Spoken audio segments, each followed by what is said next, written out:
Hey guys, and welcome to Game Talk with Invisible Inc. Invisible Incorporated, or Invisible Inc., great pun by the way, is a isometric turn-based strategy tactical espionage game with RPG elements. It borrows heavily from XCOM, which was an excellent game for its time. In the game, you take control of a squad of agents trying to infiltrate high-profile corporations in order to bring them down and to save your super AI from dying. Fundamentally, the goal of the game is to complete the final mission, and to do this you will need to gear up, and gear up substantially, gaining more agents, leveling them up, and giving them more powerful equipment. Acquiring more stuff to become more powerful is a fundamental part of the game. I can't stress that enough. In fact, it's so core that failing to power up will make it impossible to win. Before I jump in, I just want to say that I do like the game. It's cool. It just has some mechanics which I don't particularly agree with, so I kind of want to highlight them here. I think that there is room for improvement.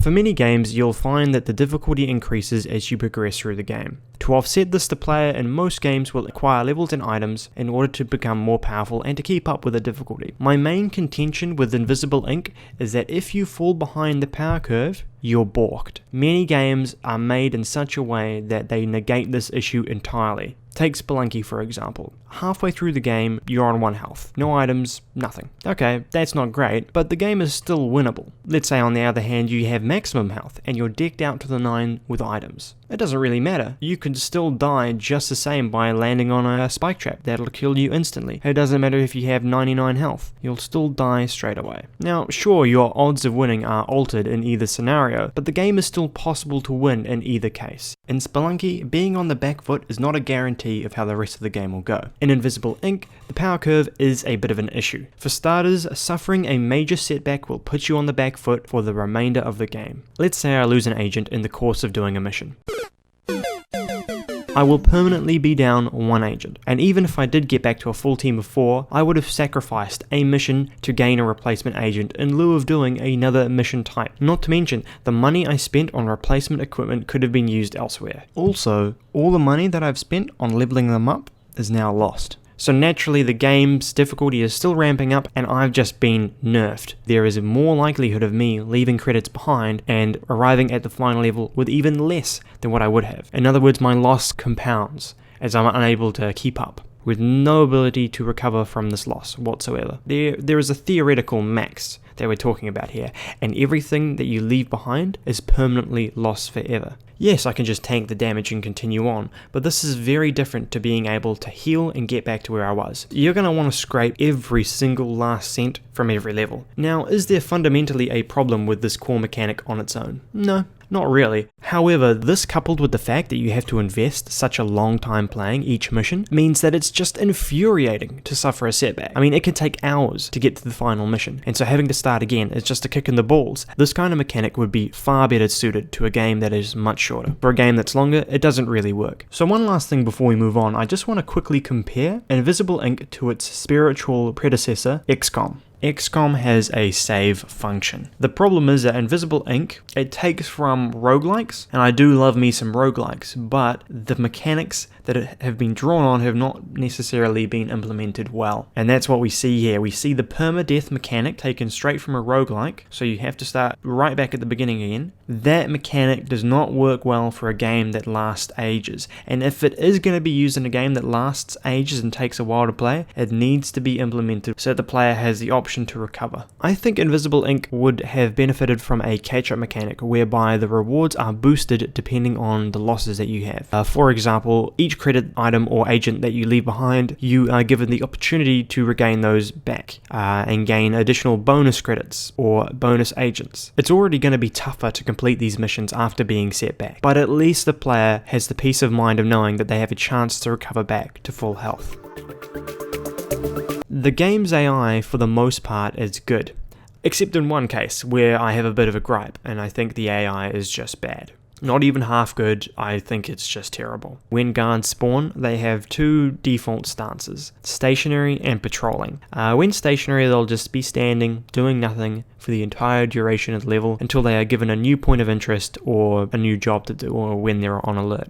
When patrolling, a guard will move between 2 points, which are basically one turn apart. It's not even that interesting waypointing. It's literally one turn you're standing there, this next turn you're standing somewhere else, and you move between the two. To add insult to injury, these points aren't always smart. I've seen guards spawn looking at walls, or looking into an empty room. It seems really unrealistic to have an AI that behaves like a statue, or the world's worst Roomba.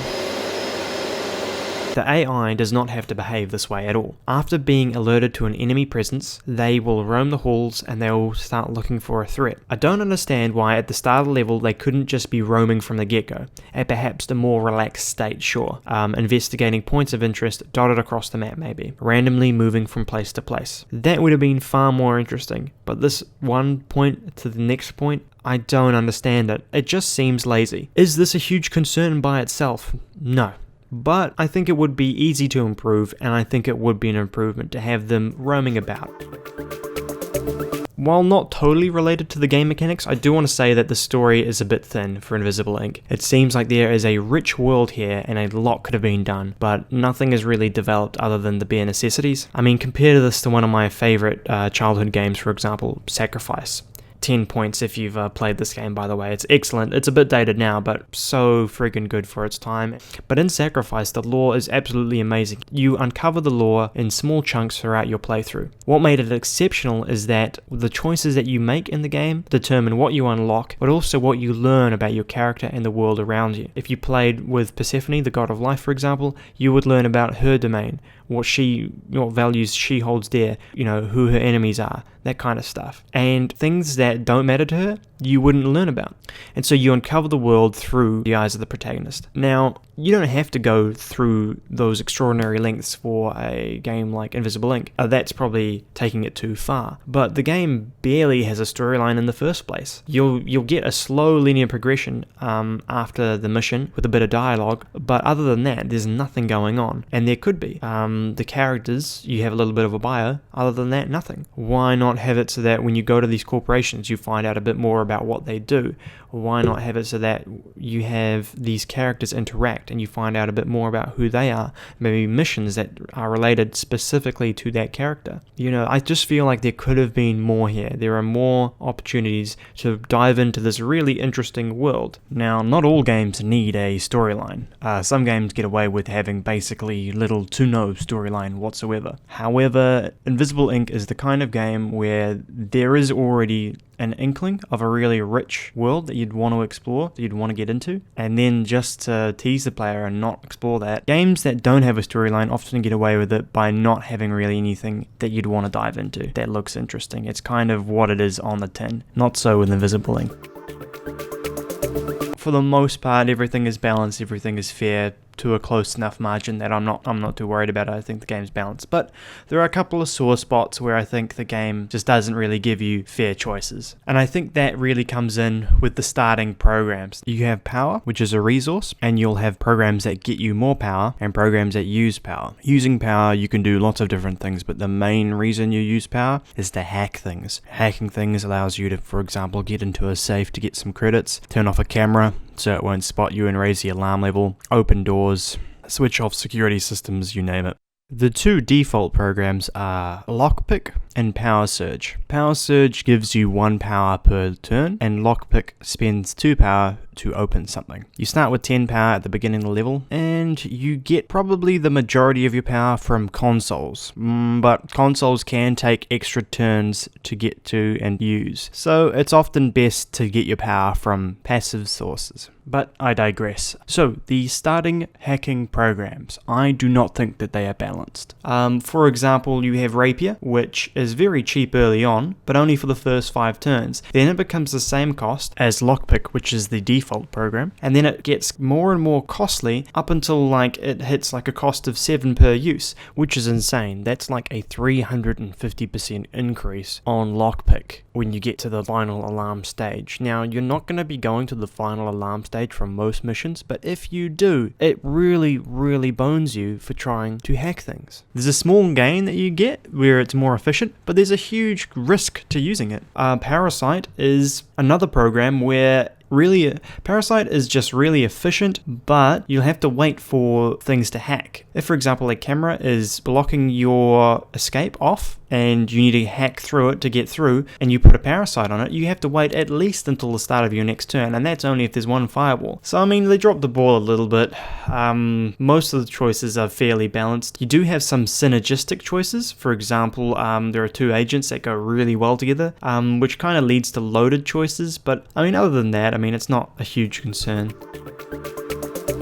So the game's controls are mostly good except for one thing, and that is that you have to kind of wait for all of the animations to finish. For an impatient person like me that can act really fast in a game, and I don't mind taking a slight hit, I just like going guns blazing most games, right? For a person like me, it is infuriating to not being able to move at the speed of thought and not being able to, like, I'm constantly being slowed up by animations finishing to animate, and then I'm allowed to move my character again. Now the game actually has two speeds, I guess. You have like fast and normal. On fast, yeah, everything moves a bit quicker, but there are some animations that are still locked into a certain timing, and it's just infuriating having to like move, wait for him to finish like the movement. Like, he'll move from point A to point B really fast, he'll get to point B, and then he'll just fucking dally about for ages, finish animating while he stops, you know, that running animation, and then boom, now you can move, right?